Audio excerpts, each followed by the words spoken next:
Bom dia, Wagner e Bruna. Bom dia. É a primeira vez que eu estou conversando com arqueólogos. Nunca pensei em fazer isso na minha cidade natal, São José dos Campos. Eu me chamo Taiguara, viu? O Wagner vai chegar. O Wagner vai chegar, então desculpa. Imagina.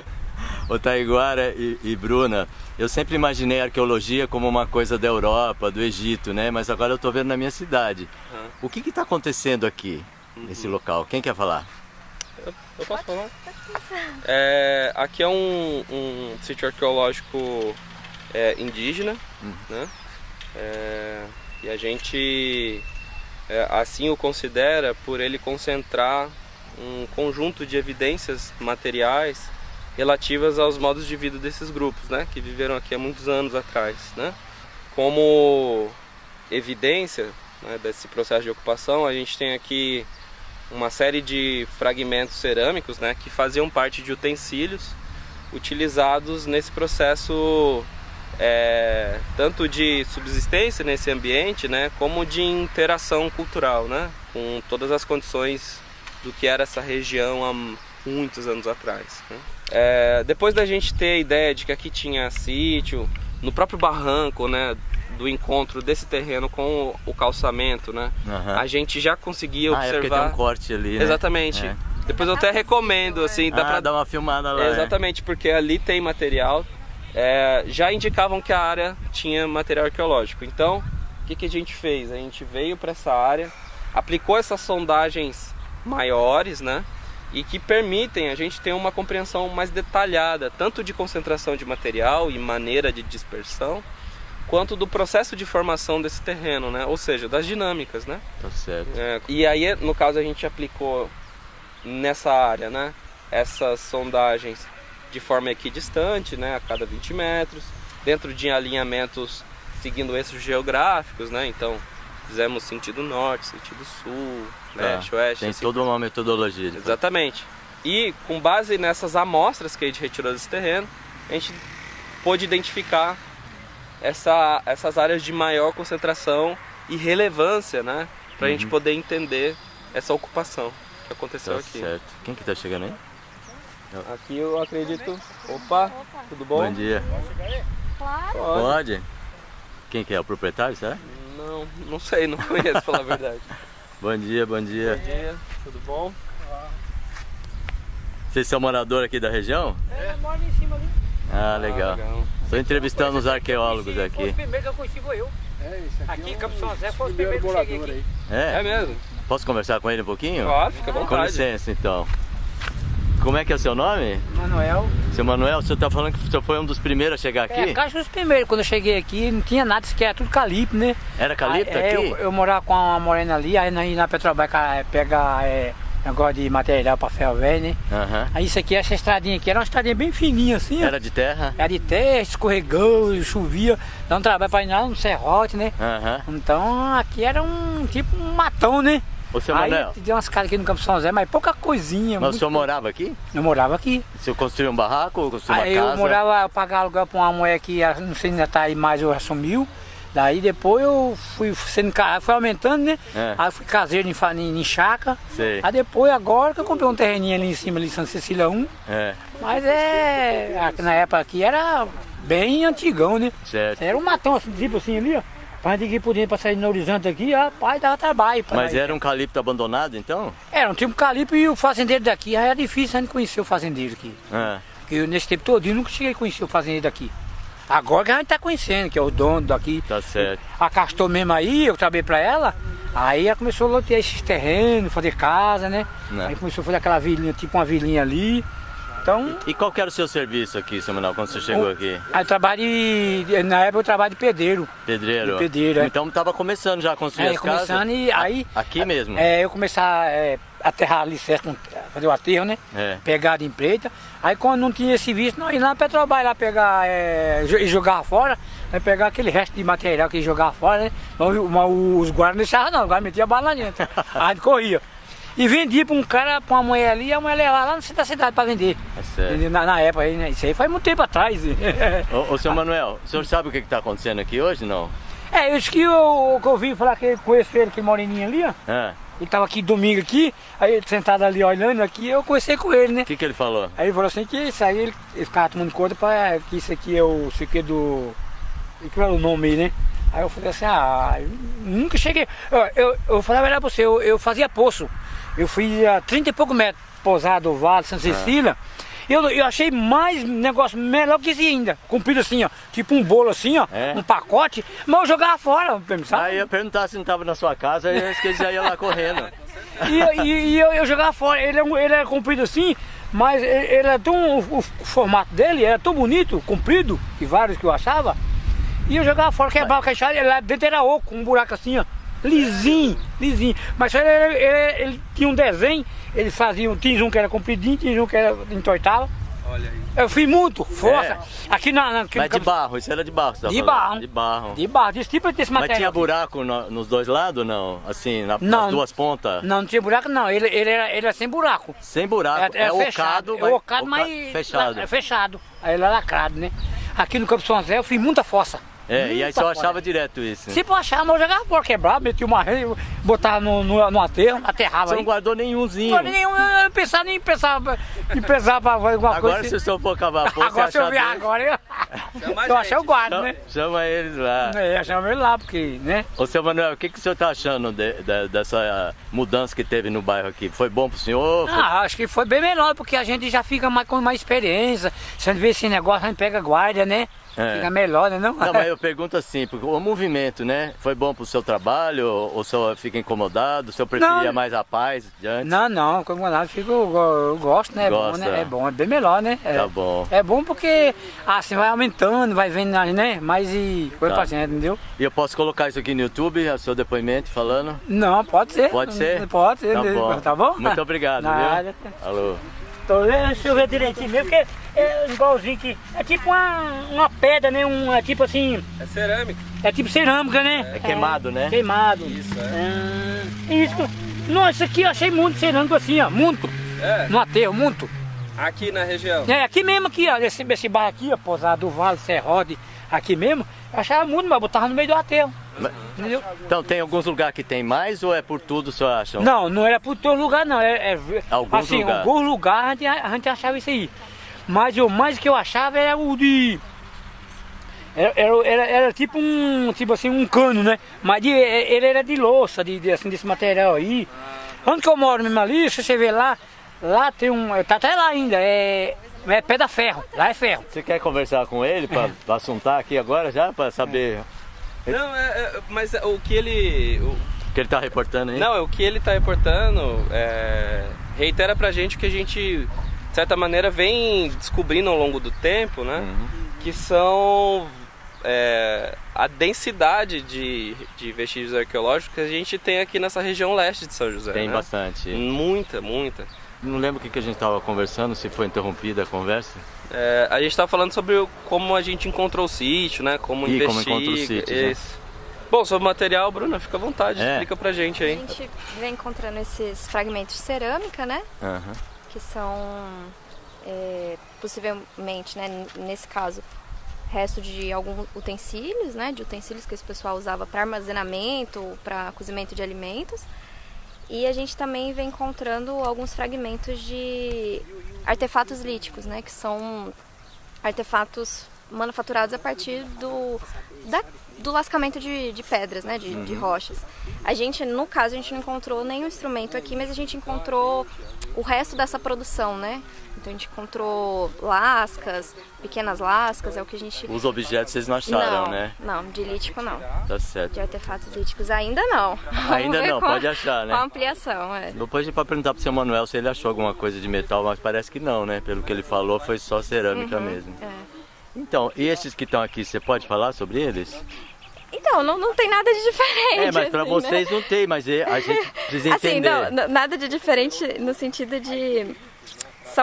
São fragmentos desses utensílios, né? Eles não têm nenhuma grande diferença uns com os outros. Tem né? alguma vestígio de arte que eles faziam, pintura, alguma coisa Então, ou não? não. Nesses que a gente está encontrando, não. Eles Não. são alisados. Sei, E eles não têm pintura, né? Eles não têm desenho. tá certo. E vocês deixam eles na posição que vocês encontram, é isso ou não? Então, quando a gente faz as sondagens, no caso desse sítio, quando a gente fez essas primeiras sondagens, que são esses buracos, né, de 1 por 1, a gente já tirou, né? Então esses estão em evidência porque a gente está ampliando a área e a gente está tentando entender a dispersão deles. Ah, então esses então, vocês por isso deixam. que eles estão, nesse momento, eles estão em evidência. Depois a gente vai coletar eles. Vai coletar. Então e aí vocês depois vai ser analisado. já tiraram alguns, então? Já, tiramos daqui, né, dessa sondagem central Do e central. daqui, né, porque eles não estão em superfície, eles estão a mais ou menos 20 centímetros. Tá. Então, alguns já saíram daí no próprio processo de escavação, né, a Tá. gente deixou em evidências que a gente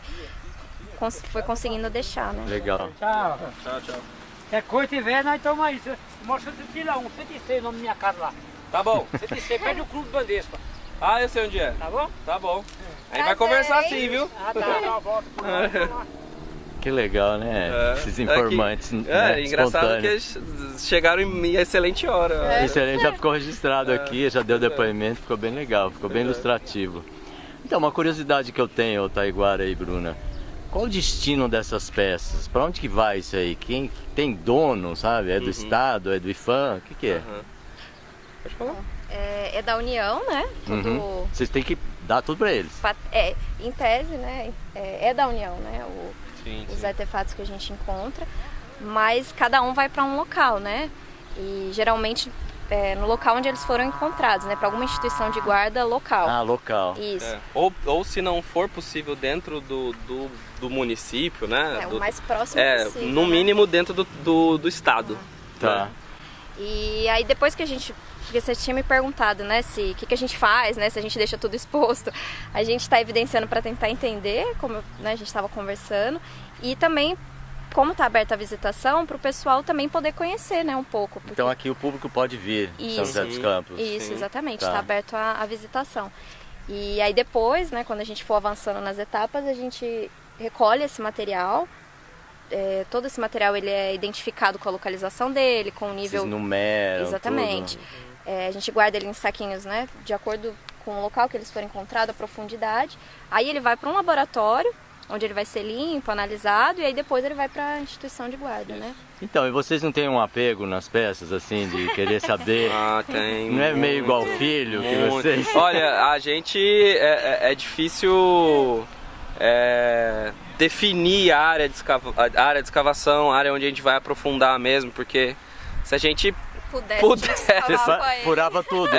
e passava anos aqui Falava, trabalhando. adia um pouquinho o seu loteamento aí. Exatamente. Mas Vocês fazem o que dá, né? Ô Bruno, eu tô chegando pertinho porque você fala baixinho, viu? Você fica afastando, ela não morde não. Daqui a pouco eu tô lá. Eu tô vendo que você fica fugindo. Ô Bruna, eu não conheço muito. Aliás, eu acho que vocês são os primeiros arqueólogos que eu conheço. Eu acho que não é uma profissão muito comum, né? Como é que foi a escolha sua, e depois eu vou perguntar pro Taiguara, dessa profissão, né? Olha, eu sempre gostei muito da área de história, né? Uhum. E desde criança eu acho que eu já gostava de arqueologia sem saber, porque tem muita essa confusão na cabeça de todos nós, né? Na verdade, de história, de arqueologia, o que um estuda, aí entra os filmes no meio, né? Indiana Jones e outros. Bagunça tudo. E aí vira essa bagunça. Então, de uma forma geral, eu sempre gostei. E aí no ensino médio, né, nas aulas de história mesmo, eu ouvi falar da região da Serra da Capivara, das pesquisas da Nied Guidon e fui pesquisando até descobrir que tinha, né, o curso de arqueologia lá. Então já é desde criança? Já. E para ser arqueólogo, é um curso que você faz, uma especialização? O que é? Então, antigamente, né, era mais difícil os cursos de graduação, mas hoje já tem vários cursos, né, espalhados pelo país. De graduação? De graduação. Mesmo. E se eu não estou enganada, acho que em todas as regiões do país tem, né? Legal. Não sei se em todas, mas hoje já tem bastante. E aí também tem as pós-graduações, né? Mestrado, doutorado, especialização. No nosso caso, a gente fez a graduação e o mestrado. Onde vocês fizeram a graduação? Lá no norte? Lá no Nordeste. Isso, na Universidade. Na Universidade Federal do Vale de São Francisco. Que legal. E você, Taiguara? A minha história não é tão inspiradora quanto a da Bruna, né? De quem, desde criança... Você é daqueles, já vou entrar nesse curso que é mais fácil, ter menos concorrência.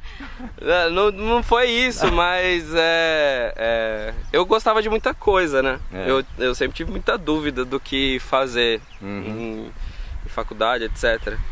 O curso de arqueologia apareceu para mim como uma alternativa de juntar muita coisa que eu gostava, que envolvia a história, a geografia. É uma característica do curso de arqueologia, sim, né? Sim, geologia, várias, né? Abrange muita coisa, né? E é muito comum a gente trabalhar com equipes diversificadas, né? Multidisciplinares e tal. De gente com mais especialização nas coisas, né? Isso, exatamente. E acabou que deu certo, foi uma experiência muito boa para mim. Não só, eu diria, do curso em si, mas eu que sou de São José também, ter me mudado para o Nordeste e vivenciado uma outra região, uma outra situação de país, né? Eu estava perguntando desse monte de terra que certamente vocês estão peneirando, é isso? Faz parte do procedimento de escavação a gente peneirar para a gente ter uma, podemos dizer assim, uma margem de erro do processo de escavação. Afinal, a gente pode deixar alguma coisa passar, né? E o fato da gente peneirar esse material é justamente para a gente garantir que nada, que a gente não deixe passar nada, né? Inclusive aquilo que porventura ao longo da escavação a gente acabe retirando sem querer, né? Então a gente peneira tudo que a gente retira de terra nessa escavação, né? E eu posso ver vocês trabalhando um pouquinho? Claro. Pode? Legal. Vocês iam trabalhar hoje mesmo, não? Sim. O feriado foi ontem, né? Pois é. Legal, eu já vou pegando umas cenas aí. Tá bom. Aqui no caso, a gente já está num momento mais detalhado do trabalho, né? Acho que a Bruna, vocês vão ver aqui, ela vai continuar um processo de evidenciação desse material no local onde ele está, né? A evidenciação é tirar o máximo de terra em volta. Isso, exatamente. E a gente ter, a partir disso, né, dessa retirada de material, conseguir ter uma dimensão mais aproximada desse material, tanto no seu formato, na maneira como ele está, né, a angulação, que isso pra gente, né, diz muito sobre como ele tá da maneira que tá. Né? A história que ele percorreu até chegar ali. Exatamente. É essa escavação que a gente vem fazendo momento aqui. Agora. Aqui, esses outros 3 quadrados, eles estão em processo de escavação, né? Dá pra ver como eles estão diferentes desses em nível outros, diferente, né? Exatamente. Aqui a gente já, podemos dizer assim, já evidenciamos a concentração, né? Nessa cruz, né? Uma curiosidade, por que tem tantos juntos aqui? Seria um lugar que eles acumularam porque estava quebrado, jogaram fora? Sim. Dá para deduzir alguma coisa? Dá. A gente imagina, né, que essa área aqui é o que na literatura arqueológica a gente chama de concentração de fundo de cabana. O que isso quer dizer? A gente cogita que essa área aqui era, há muito tempo atrás, né, quando esse grupo ocupou aqui, era uma área de habitação, né, de cabana, onde esses grupos, dentro desse espaço, exerciam práticas diversas, né, e em que esse material estava vinculado. Muito provavelmente práticas de armazenamento de insumos e preparo, né, desses insumos, muito provavelmente para alimento, né. Essa é uma possibilidade. Com o advento do abandono dessa área por esse grupo humano que viveu aqui, essa cabana, né, por um processo natural de degradação, ela veio a ceder, né, e todos esses utensílios que estavam dentro dela também foram fragmentados, e com um longo processo natural de sedimentação dessa área, né, ele foi ficando da maneira como a gente está vendo hoje, né. Então a gente imagina que aqui a gente está vendo, né, uma situação de um resto de uma antiga habitação, né, onde esses materiais eles se concentraram por esses processos que eu citei. Legal. Né. Uma informação muito interessante de dar sobre esse sítio é de que ele também se encontra numa área de mancha de cerrado, né, de São José dos Campos. Verdade. Né? Isso pra gente, ela é uma informação que tanto sugerem, né, escolhas que esses grupos eles não gostavam de floresta. Então, existe... Talvez, né? Exatamente. Existe essa possibilidade, né, onde uma área menos densa seria, entre aspas, né, de uma viabilizaria, né, o processo de ocupação, né, como também viabilizaria outros tipos de práticas, como por exemplo agricultura, caça, né? E a agricultura, né, que a gente acredita que está relacionado a esse grupo também, né, que viveu aqui. Um outro dado interessante de ser dessa área estar numa mancha de cerrado é que justamente por isso esse sítio foi capaz de se preservar, a gente imagina, porque com o avanço urbano, né, e automaticamente, né, as práticas de subsistência vinculadas, né, à situação do avanço urbano, né, como a gente pode ver na região leste, é muito comum o processo de plantio, desmate, né, para plantio, etc. Essa área não sofreu esse tipo de impacto, né, porque ela já era teoricamente, na parte de superfície, muito parecida com o que ela é hoje. Né? Então a gente ouviu até o comentário do morador de que aqui foi plantação de eucalipto, né?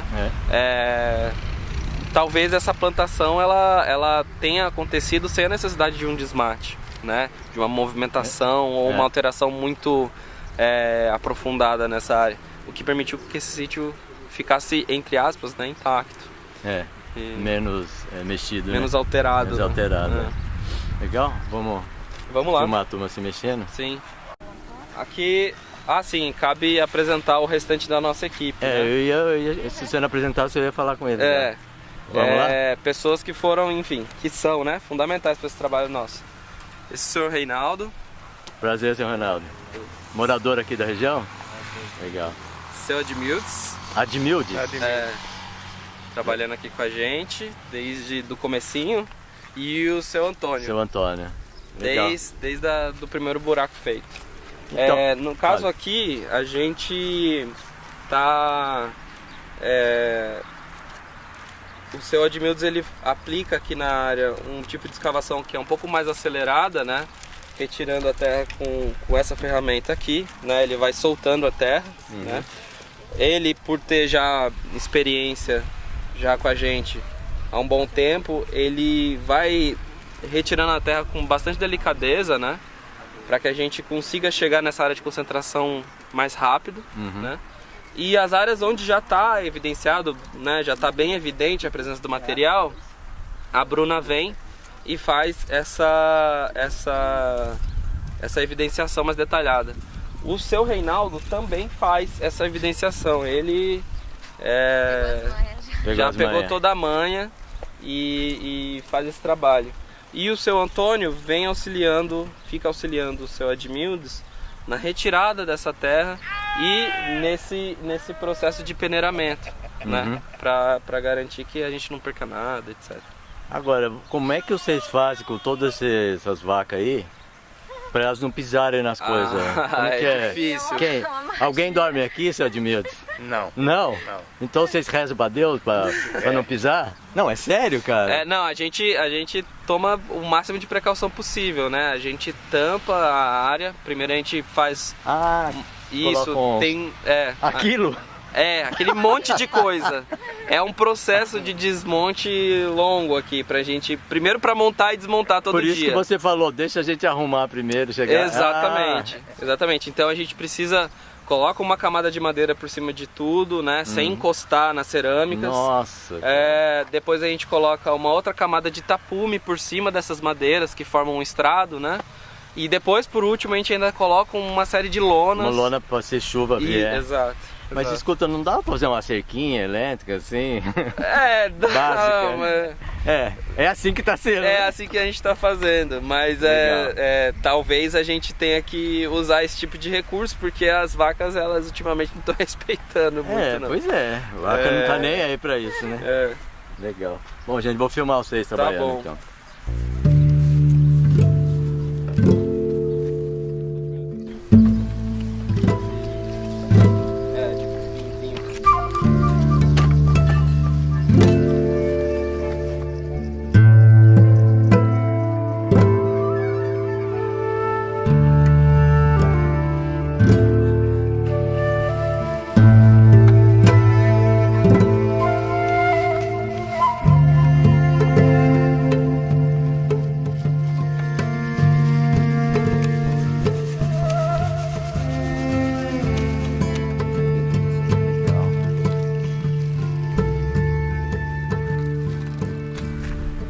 Seu Wagner. Sou o Wagner. Bom dia. Bom dia. Tudo bom? Tudo bom. Ô Wagner, já conversei com os arqueólogos, agora falaram que é você que tem um pouco mais de experiência, né? Não necessariamente, né? Eu atuei muito no Vale do Paraíba, já desde os anos 90 em sítios arqueológicos da região. E eu sempre destaco, né, que a região do Vale do Paraíba é um grande mosaico cultural, desde a pré-história, das mais diversas etnias. E uma característica marcante, a gente na verdade é privilegiado de viver no Vale, porque de um lado nós temos contrafortes da Serra do Mar, do outro lado os contrafortes da Mantiqueira, e formando um vale que tem como uma artéria vital para a sobrevivência de todos os povos, o Rio Paraíba, né? Então, se o Rio Paraíba ainda existe dessa maneira, apesar de todos os impactos que vem sofrendo, a gente tem que levar em consideração que os povos pré-coloniais que aqui viveram aproveitaram todos os recursos naturais e garantiram que esses espaços chegassem e fossem aproveitados pela gente até a atualidade. Então, preservar um ambiente, obviamente que é uma obrigação para a nossa sobrevivência, para a sobrevivência das gerações futuras, mas também é um respeito às gerações passadas, né? E, portanto, o Rio Paraíba, o Vale do Paraíba, tem o aspecto ambiental, mas sobretudo também o aspecto cultural. Ele é de grande relevância para a identidade cultural de toda essa população do Vale do Paraíba, né? E dentro dessa questão tem um outro aspecto que é muito importante, que é da paisagem. A gente tem que levar em consideração a paisagem. Todos esses grupos, um sítio arqueológico, ele não flutua no espaço. Ele, embora a gente tenha um monte de fragmentos, são de cerâmica, significa o quê? O cara precisava do barro para produzir a cerâmica. Ele precisava da questão da visibilidade, ele tem que estar protegido do vento, da insolação. Então, esses grupos pré-coloniais, como que a gente vê aqui, escolhe com muita habilidade o lugar que ele vai viver. Ele faz uma escolha da paisagem. Lembrando sempre, a paisagem ela não é estática, ela vive num constante processo de transformação pela ação humana. Então, o que a gente vê hoje dessa maneira, não significa que daqui a 50 anos tenhamos a mesma paisagem. Ela também vem sendo transformada, e de novo eu ressalto. A paisagem ela é manipulada pela ação humana e, portanto, garantir o uso do espaço para gerações futuras é também uma questão de respeito. Eu acho que a questão ambiental, a questão cultural perpassa por tudo isso, né? Nós só somos inquilinos desse espaço, nós não somos donos de nada.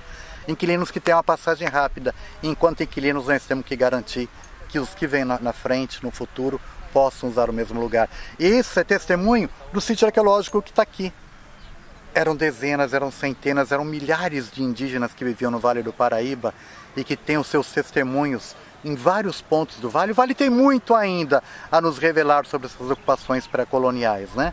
Mas eles tinham uma relação harmônica com o ambiente, para essa garantia de sobrevivência do próprio ambiente para nossas gerações.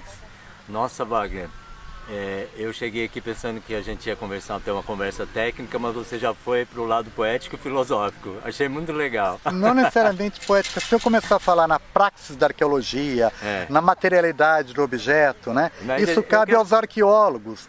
Então você é o quê? Eu sou arqueólogo, sou doutor em arqueologia pela USP, mas eu tenho que trazer de uma forma muito simples para a população em geral, para tirar o discurso acadêmico e para que a população em geral compreenda o que eu estou falando. Claro. E quando a população vê a importância do que é o patrimônio arqueológico, ela passa a ser a sua própria guardiã e dá o verdadeiro valor, né? Não vê isso como um monte de pedrinha com fulano passando pincel para quê, né? E aí vem aquele discurso: o país precisa tanto de segurança, de educação, de saúde, de moradia, tanta gente passando fome, mas tudo isso é reflexo da cultura de um povo.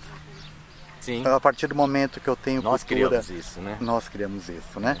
Então, entender um sítio arqueológico não é observar um monte de fragmento, mas é entender as pessoas por trás de cada fragmento, de cada caco de cerâmica que a gente está vendo ali. É isso que importa. Não é um colecionismo de objeto, mas é ver que aquilo é testemunho de vida de pessoas que por aqui passaram.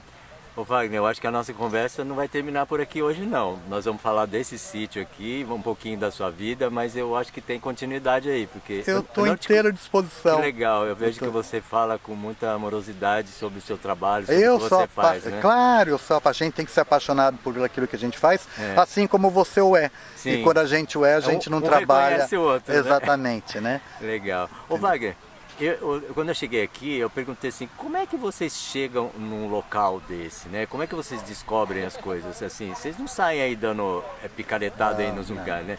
Esse em específico é um empreendimento que parece que carece de um documento. De um estudo preliminar. Tá, para ser liberado. Para ser liberado.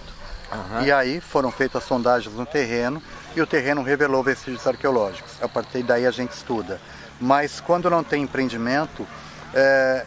Quando você conhece o padrão de ocupação de um grupo, por exemplo, os tupis-guaranis, eles procuravam colinas suaves, como essa daqui, que tivesse próximas a pequenos cursos d'água, que a gente tem à direita, que tivesse argila para confeccionar os seus potes, que a gente tem à direita, que tenha a questão de visibilidade, fosse protegido e tenha visibilidade. Cabe a gente fazer um exercício agora de tentar ver como era essa paisagem no passado e que seja distante cerca de 2 a 3 quilômetros de um rio grande curso, o Paraíba lá embaixo, porque eles eram navegantes.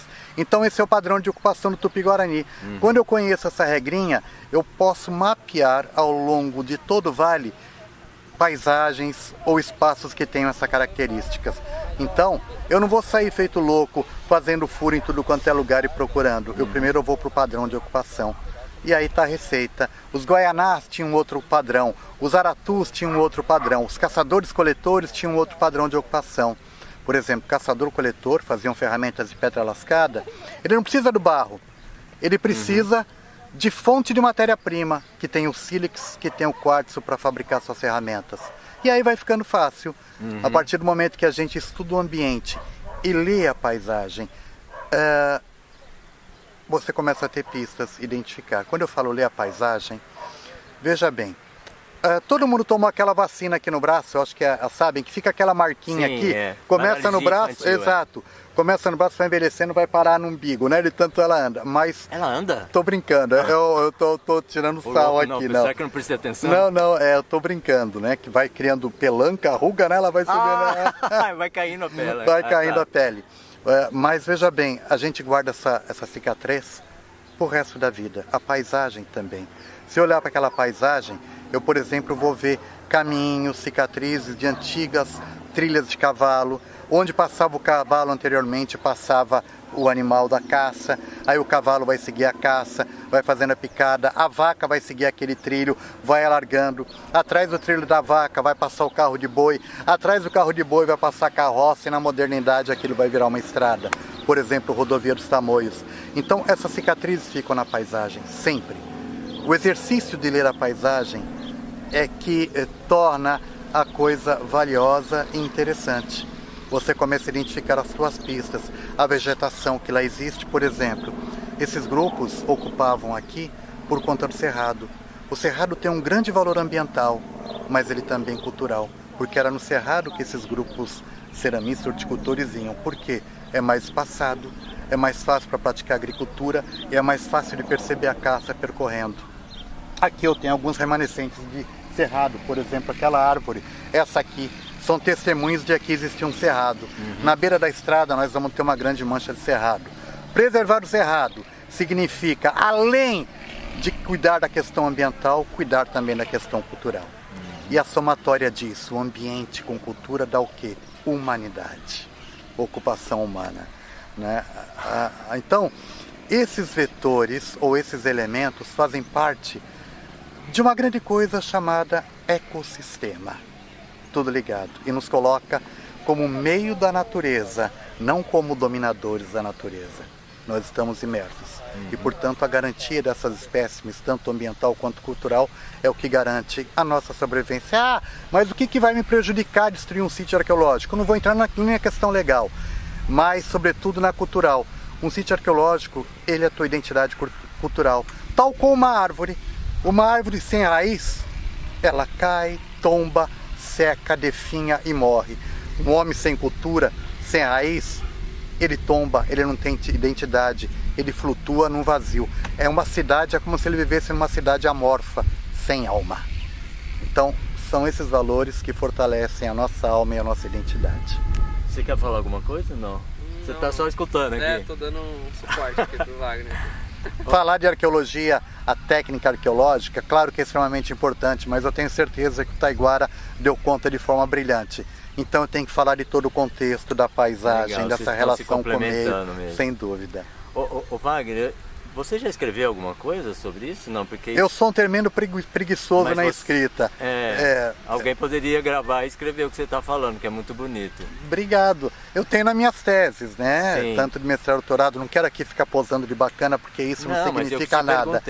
Na tese, mas de uma linguagem acadêmica, sem dúvida. Isso tem que sair do academicismo, né? Eu concordo plenamente com você. Fica reservado a meia dúzia de cientistas, né? E vem falar que isso é patrimônio cultural. Se está reservado a meia dúzia de cientistas, é uma cascata. A comunidade não tem acesso. É isso aí. Então, eu pretendo escrever sim, sabe? A gente vai fazer agora uma animação. Nós somos contemplados pela LIF. Que legal.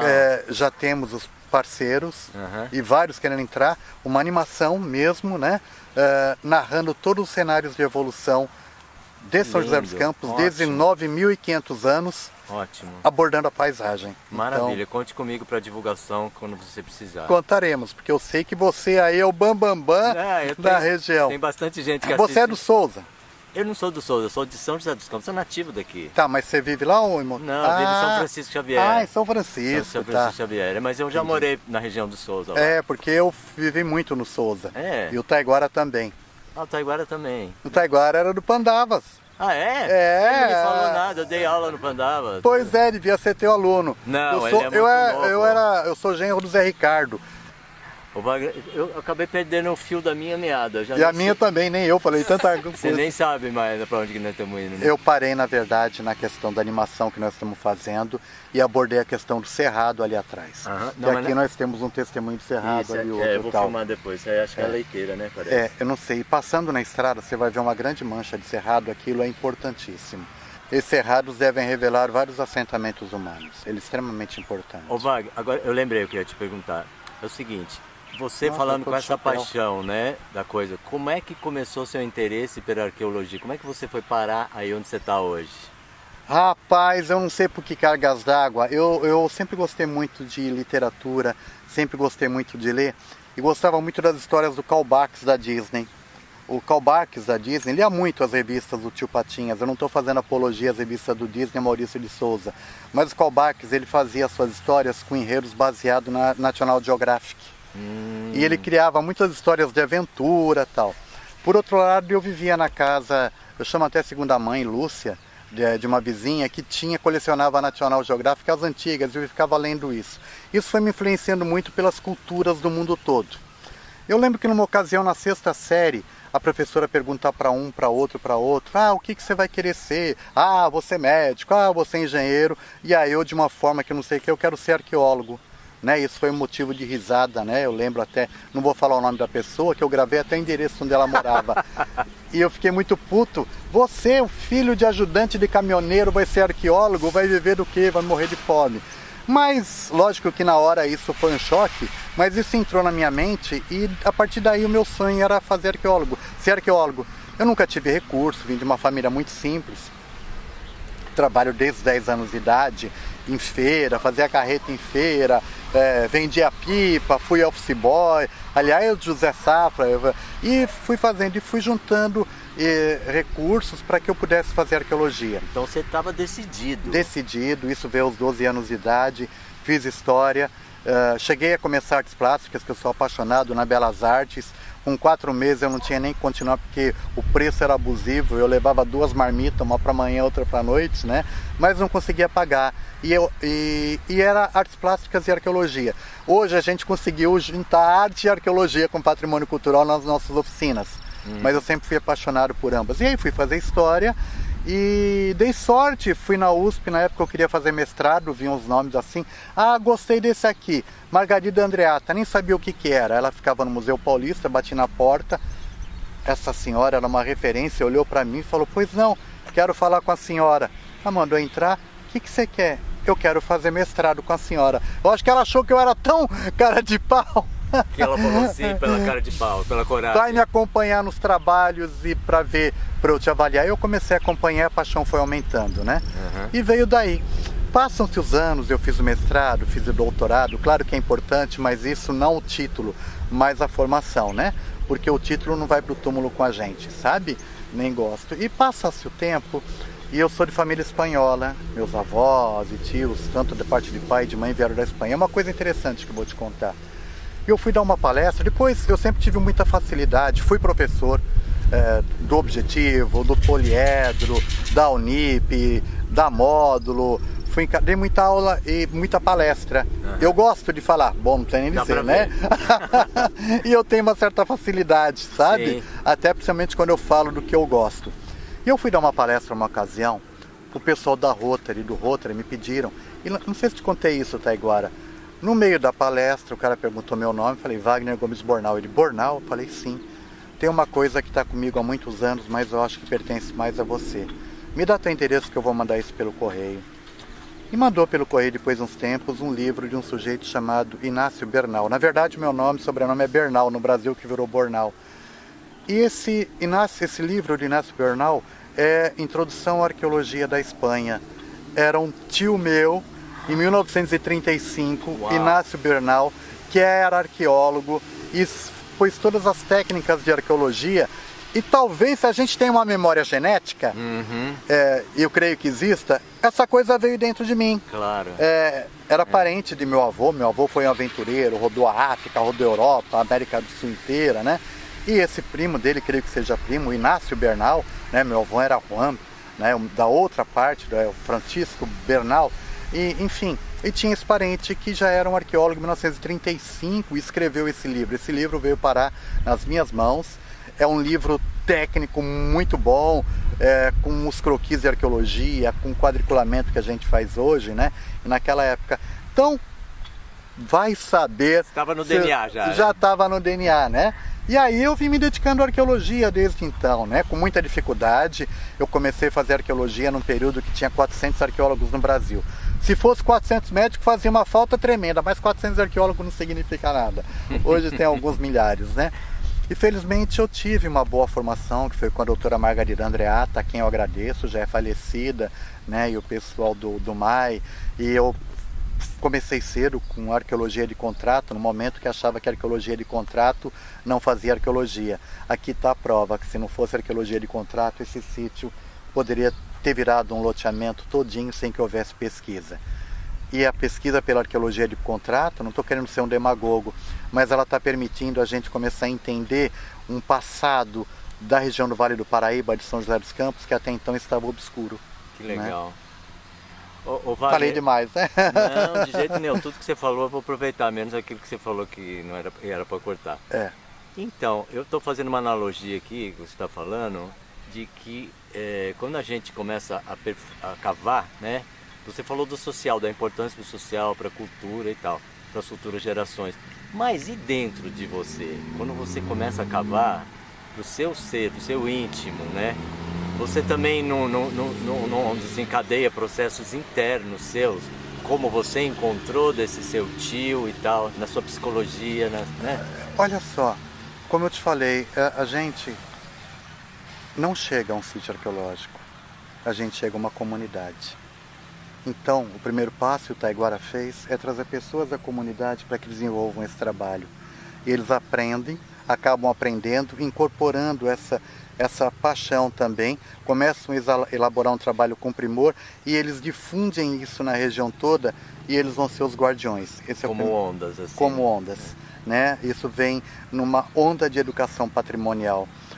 Por outro lado, na parte sentimental, antes não, mas hoje quando eu chego num sítio arqueológico e que chego numa comunidade e começo a encontrar esses objetos, eu peço licença, porque eu tenho que ver nos objetos, eles são frutos de uma ação humana. E óbvio que é importante entender os objetos, mas é mais importante entender as pessoas por trás desses objetos. Então muitas vezes eu paro na reflexão, isso já é automático. Quando eu entro no lugar, eu fecho os olhos e fico imaginando, abro os olhos para tentar entender como era isso aqui tudo, o que estava acontecendo aqui, e tentar incorporar a essência do lugar, a alma do lugar, porque a partir do momento que eu me identifico com tudo isso e que estou respeitando, eu não estou vendo mais isso tudo como objeto, mas eu estou vendo como testemunho de um povo. E é aí que começa a fazer sentido. Eu não posso ver a arqueologia como um colecionismo de objetos, procurar os mais bonitos, não é nada disso. Tudo faz parte de um contexto. E dentro da arqueologia, até aquele tronco caído, até essa árvore, essa é testemunho, porque mostra a evolução do espaço. Até você agora filmando, começa a fazer parte desse contexto cultural. Porque imagina que há milênios eu tinha uma ocupação indígena. Vieram os loteamentos, a cidade cresce, chegaram os arqueólogos, chegou o Chico Abelha documentando, isso vai parar na comunidade. Esta é a história deste assentamento humano como um todo. As pessoas podem ter ido, mas a essência do lugar continua. E depois do sítio vai virar um loteamento, mas nunca deixou de ser um sítio arqueológico na sua essência. Tem? Enquanto eles estavam falando, eu perguntei de uma situação ideal para a arqueologia no Brasil de hoje, né? E eu não comentei quando eu estava entrevistando, mas eu estou vendo a cidade crescendo para cima, o canteiro de obras é para cima, e assim o de vocês é para baixo. É para baixo. E aí, como é que você vê o ideal para a arqueologia hoje no Brasil, eu acho que é o respeito dos órgãos públicos, a começar pelos de maior escalão. Mas assim, eu acho que fortalecimento dos órgãos relacionados com a arqueologia, como é o caso do IPHAN, o Instituto do Patrimônio Histórico e Artístico Nacional, que passa por maus momentos. Também. Né? E o IPHAN é quem norteia, apesar de coisas que talvez eu não concorde, e talvez com o próprio IPHAN, mas ele é o órgão responsável, fiscalizador, e ele precisa de estrutura para que fique isso no país. E a outra situação ideal cabe aos arqueólogos. É ampliar as práticas de educação patrimonial, levar a arqueologia para a comunidade de fato, não achar que um sítio arqueológico, a arqueologia deve ser colocada numa redoma na ideia da intocabilidade. Sim. É aquilo que eu te falei, um discurso vazio. Quando eu falo que é patrimônio cultural e coloco uma redoma nisso e não permito a comunidade chegar perto, é um discurso vazio. E não estou querendo falar isso sendo demagogo, mas o que o Taiguara, o que a equipe toda, a Aline e a Bruna estão fazendo aqui, é o verdadeiro trabalho de educação patrimonial, trazendo a comunidade junto. E, de novo eu falo, o teu papel nesse processo é de fundamental importância, porque passa o veículo difusor, que pega nessa linguagem e leva a todos, pelas redes. E isso contribui muito com a arqueologia. Então, eles já comentaram, isso aqui, qualquer pessoa pode chegar aqui a qualquer momento que vocês estiverem e... Vai ser atendido. Vai ser atendido, é. Estão se formando grupos para atendimento, acho que é na sexta-feira próxima, que vai ser aberto só para a comunidade. Tá. Taiguara e Bruna aí vão ficar com perna dura de tanto andar. Tem que tornar claro que não se cobra nada, é gratuito, né? É importante, é importante. E esses grupos, eles tem número restrito, senão eu não posso colocar uma grande quantidade, até para não correr risco de danos ao sítio. E danos também. Exato, no pisoteamento, né? Eles estão sendo monitorados por uma equipe de arqueólogo. Ô Wagner, então era isso, gostei muito de conversar com você. Eu também, eu Chico. Acho que foi só o começo de uma conversa. Eu tô lá no meu escritório, sabe onde que é a Origem Cultural? Eu não sei, mas ele vai me falar. Então a Origem Cultural tem também Facebook, Instagram. Você conhece o Hotel Ema Palace, na Vila Ema? Conheço. É grudado. Eu sei. A Origem Cultural é uma cafeteria onde a gente realiza exposições, tem oficinas. É um braço da Origem Arqueologia. O que a gente trabalha com a Origem Arqueologia, a gente leva exposições e oficinas gratuitas para a população lá. Que legal, cara. É uma cafeteria muito legal, fazendo propaganda aqui, né? Por favor, faça propaganda. Do que é bom, a gente quer que isso... Na rua Jorge Barbosa Moreira, número 58, é Origem Cultural. Beleza. É o nosso espaço cultural. E tem uma cafeteria muito agradável, com música ao vivo, vai como voltar semana que vem com as músicas lá fora, né? Tem também um espaço de piano, para curso de piano. E em frente à Origem Arqueologia. O escritório da Origem. 58 na mesma rua é Origem Cultural e 69 da mesma rua é Origem Arqueologia. Te convido para ir lá e conversar mais, falar dos outros sítios. Sim, gostei muito do seu papo. Eu gostei muito também, eu parabenizo todo o teu trabalho aqui. Você já conhecia, não? Já. Andréia fala muito. Andréia Andréia Mudado Elfo. do Elcio, o marido dela é músico. Sei, André ela Mudar. trabalha com a gente lá na Origem. Ah, legal. Entendeu? Ela fala muito de você. Cara, parabéns pelo teu trabalho. Obrigadão. Eu agradeço muito. Pra nós. Pra esses meninos aí. Pra nós todos. Tá? E muito obrigado. Legal. Tá? Até a próxima. Até a próxima. Tchau. Agora me largaram aqui.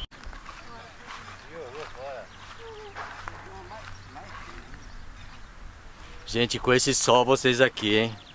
Hein? O tempo ruim pra vocês é só chuva então, né? Só chuva. É. Chuva empaca todo o nosso trabalho. Tem outra aqui, ó. Tem outra. Olha. Sai fora, você vai. Aí, Sá. Eu tô pensando que é um caco de cerâmica. Ah, porque vocês cavam, né? Então vocês estão indo esse na aqui é o- casinha que ela está construindo. É o petisco do seu ratinho. Quem que come aqui? Quem que come? Como? Eu não como. O senhor come? Eu como. Aprendeu a comer de criança ou de adulto? É, desde criança. É? Oh, O senhor é nascido onde? eu nasci no Ceará. O senhor é cearense? Sou. Mas no Ceará comia isso? Oh, Oh. qualquer canto. Que legal. Mas o senhor não vai guardar isso aí? Isso é muito pouco, Não, né? não, isso é pouquinho. Tem que pegar de baseada, né? Baciada e fazer a farofinha e comer. O senhor falaram o seu nome, mas é um nome muito diferente. Meu nome é Ademildes. Ademildes. Seu Ademildes, como é que você veio parar aqui em São Paulo? Eu vim com a minha família pra cá. Com meus pais, minha mãe, Você veio de pequeno, então? pequeno. É. Então o senhor não tem nem o sotaque mais de lá, né? Não. Que lugar do Ceará quiseram? Icó. Caicó? Icó. Icó. E aí, vocês chegaram direto para São José, não? Ubatuba. Ubatuba. Ubatuba. Lugar molhado. Vocês chegaram de uma região seca para uma muito molhada. E aí, estranhou muito? Ah, bastante. O que o pai veio fazer aqui?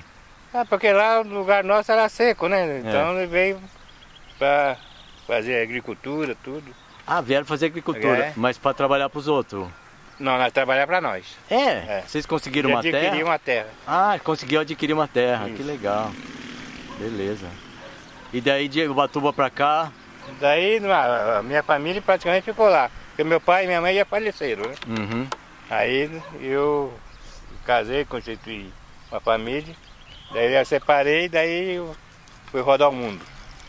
E Brasil, fui rodar o Brasil. aí, de o quê? De motorista não? Não, cada 15 dias parava na cidade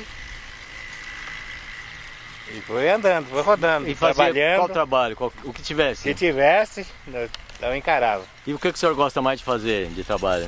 Eu gosto mais é de servir de pedreiro. Pedreiro. É.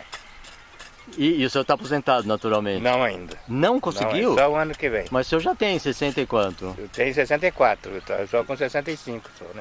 Ah, é? Ah, tá. Isso o senhor tem a minha idade, 64. É, o senhor nasceu 64. que dia? 10 de 4, 10 do 4. 10 do 4. Mas então ano que vem o senhor 57. aposenta? Tô tentando, né? Tá tentando. Tentando. Deus ajuda que o senhor consiga. Ah, com então. certeza. Legal. Vou conversar com o Reinaldo um pouquinho. Será que você... Ô Reinaldo, você é da onde? Daqui de São José, não? São José, Nascido? nascido e vivido por aqui. Me falaram que a cidade vai chegando, você vai fugindo. Eu vou escapando. Vai escapando. Por que isso? Ah, eu não gosto muito de cidade, muito não. Então, Eu gosto mais roça. daqui uns 6 meses você já tá longe daqui, Tô né? longe. Pra onde você vai?